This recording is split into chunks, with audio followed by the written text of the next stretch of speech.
동물의 다양한 생태와 습성을 알아보고 그 속에 담긴 과학을 찾아보는 시간입니다. 사이언스주 오늘도 이동은 기자와 함께합니다. 어서 오세요. 안녕하세요. 네, 오늘은 어떤 동물에 대해 이야기 나눠볼까요? 네, 오늘은 박쥐에 대해서 이야기를 나눠볼까 합니다.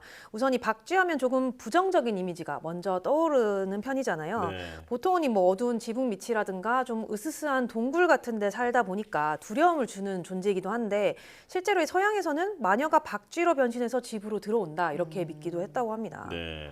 그리고 또 사실 이제 유리한 것을 찾아서 이제 여기 붙었다 저기 붙었다 하는 사람은 우리가 박쥐라고도 표현하기도 하잖아요. 네, 그렇죠. 이 박쥐는 포유류 가운데 날 수 있는 유일한 동물인데요. 또 어떻게 보면은 이 포유류와 조류의 중간에 있는 그런 동물처럼 느껴져서 아마 그런 말이 나온 것 같습니다. 네. 그렇지만 이렇게 부정적인 이미지와는 다르게 동양에서는 이 박쥐가 전혀 반대의 이미지로 기록되어 있습니다.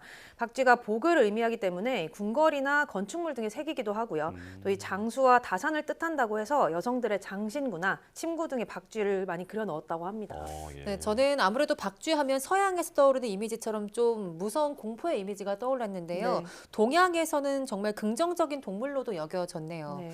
그런데 그 실제로 박쥐가 사람에게 해를 입히는 경우는 못 들어본 것 같아요. 네, 맞습니다. 사실 박쥐는 인류에게 없어서는 안 될 동물입니다. 생물학자들은 이 지구상에서 사라져서는 안 될 동물로 이 박쥐를 5손가락 안에 꼽는다고 오. 하는데요. 우선 이 박쥐는 꿀벌이나 나비처럼 식물의 꽃가루를 옮겨주는 대표적인 동물입니다. 바나나나 복숭아, 무화과와 같이 다양한 이 과일들이 박쥐가 꽃가루를 옮겨준 덕분에 열매를 맺을 수가 있습니다. 또 이 박쥐는 자연계의 살충제라고도 불리는데요. 엄청난 양의 해충을 잡아먹기 때문에 이 해충의 개체수를 조절해 준다고 합니다. 실제로 미국 텍사스의 한 동굴에는 2천만 마리의 박쥐가 사는데 이 박쥐 무리가 하룻밤 사이에 200톤 정도의 곤충을 먹어치우는 것이 관찰되기도 했다고 합니다. 네. 네. 흔히 박쥐를 피를 빨아먹는 동물로 생각을 하는데 네. 지금 말씀 들어보면 사실상 식물의 어떤 꿀이나 곤충을 잡아먹고 사는 거네요. 네, 맞습니다. 이 드라큘라 같은 어떤 영화의 이미지 때문에 이 박쥐가 흡혈 동물로 좀 오랫동안 알려져 네. 왔는데요. 1,400여 종의 박쥐 가운데 동물의 피를 빨아먹는 박쥐는 3종 정도에 불과하다고 합니다. 주로 이 중남미에 서식하는 흡혈 박쥐는 몸 길이가 8cm, 날개 폭이 18cm 정도로 작은 편인데요.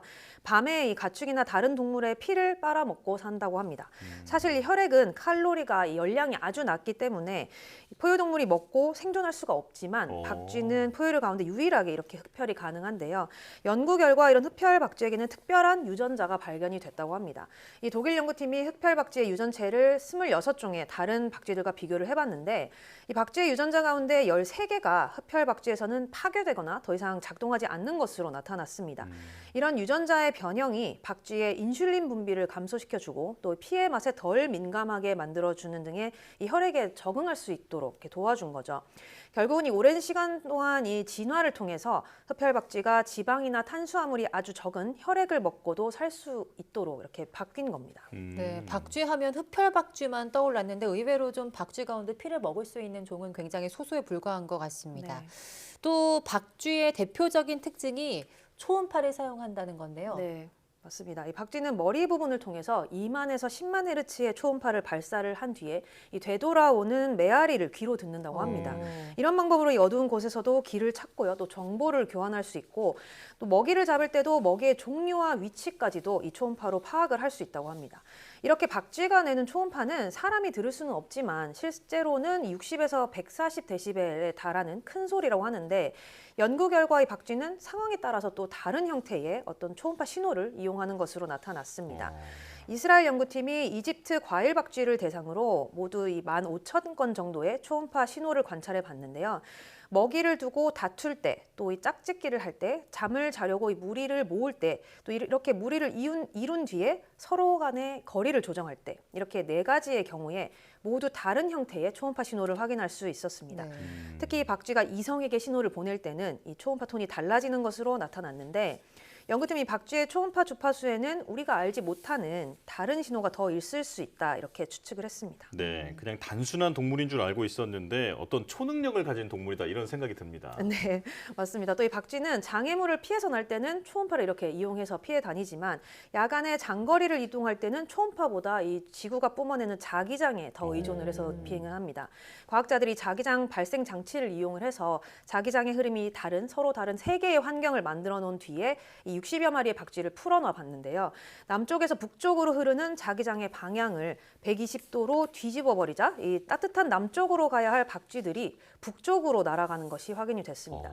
그러니까 자기장의 방향이 갑자기 반대로 바뀌니까 비행 방향도 바뀌게 된 겁니다. 또 이 자기장 흐름을 수평과 수직으로 모두 이렇게 뒤집어 버리자 박쥐들이 방향을 잡지 못하고 갈팡질팡하는 모습을 보이기도 했는데 결국은 이 동서남북 가리지 않고 각자 다른 방향으로 날아가 버렸다고 합니다. 결국에 박쥐는 철마다 서식지를 옮길 때 해가 지는 방향에 따라서 이 동서남북을 인식하기도 하지만 자기장에 따라서 비행 방향을 조정한다는 것이 확인이 된 셈입니다. 네, 그런데 또 박쥐하면 사실 전염병 이야기를 빼놓을 수가 없는데요. 그 최근 전 세계적인 코로나19 팬데믹을 겪은 만큼 이런 이미지가 굉장히 또 부정적인 게 어쩔 수가 없는 것 같습니다. 실제로 박쥐들이 옮길 수 있는 질병들은 어떤 게 있을까요? 네, 뭐 말씀하신 대로 코로나19뿐만 아니라 우리가 이전에 겪었던 사스나 메르스 같은 감염병들이 박쥐를 통해서 옮겨졌던 건데 이 사스는 중국 윈난성 동굴에 서식하는 박쥐에서 유래한 바이러스가 사양 고양이를 거쳐서 사람에게 전파가 됐었고요. 또 메르스의 경우는 이집트 무덤 박쥐에 있던 바이러스가 낙타를 거쳐서 인간에게 전파된 사례입니다. 실제로 박쥐의 몸에는 130여 종, 또 많게는 200여 종에 달하는 바이러스가 서식을 하고 있는데 이 가운데 한 60여 종 정도는 사람에게도 감염이 되는 인수공통 바이러스라고 합니다. 예. 근데 그렇다면 박쥐는 수많은 바이러스를 몸 안에 갖고 사는 건데 왜 정작 자신은 그렇게 피해를 입지 않는 건가요? 네, 이 척추 동물의 경우는 바이러스에 감염이 되면 인터페론이라는 이 단백질이 만들어지면서 면역 반응이 일어나게 됩니다. 사람도 이 면역 체계가 활성화가 되면 이 열에 약한 바이러스를 죽이기 위해서 고열이 나고요. 또 이로 인해서 우리가 오한이나 뭐 어지럼증, 뭐 통증 이런 걸 겪게 되죠. 네. 일종의 염증 반응이 나타난다 이렇게 볼 수 있는데요.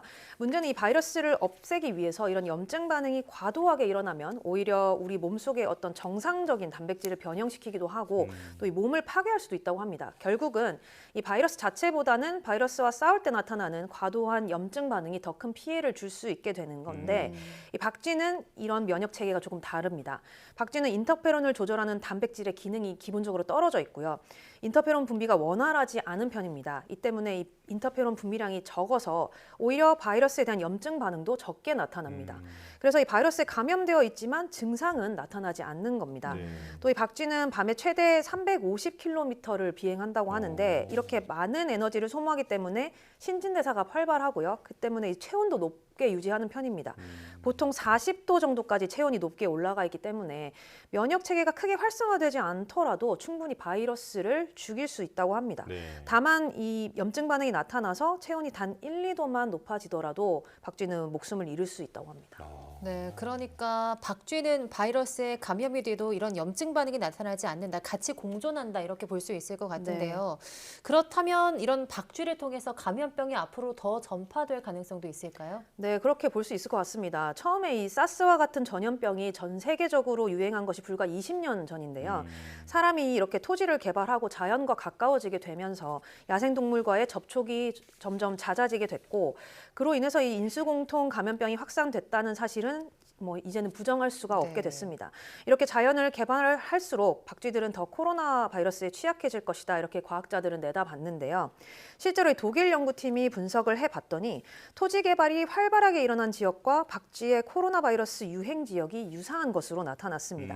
결국은 이 서식지가 파괴되면서 과도하게 스트레스를 받은 박쥐들이 질병에도 취약해졌다 이렇게 분석할 수 있는 건데요. 예를 들어서 이 숲을 벌목하거나 농경지로 바꾸게 되면 박쥐들이 휴식할 곳이 없어지고요. 살충제를 사용하면 박쥐들의 주식인 또 곤충이 부족하게 되겠죠. 또 뭐 채굴이라든가 광산 개발 등이 박쥐한테 큰 스트레스의 원인이 될 수 있다고 합니다. 그러니까 사람과 마찬가지로 박쥐도 스트레스를 받으면 면역 체계가 약해지게 되겠고요. 또 이 코로나 바이러스에 감염되기가 더 쉬워질 것이다 이렇게 연구팀이 설명을 했습니다. 네, 자 오늘은 박쥐에 대해서 알아봤는데 많은 오해를 갖고 있었던 그런 동물이었지만 아주 놀라운 동물이다라는 걸 알게 된 시간이었습니다. 이동훈 기자와 함께했습니다. 고맙습니다.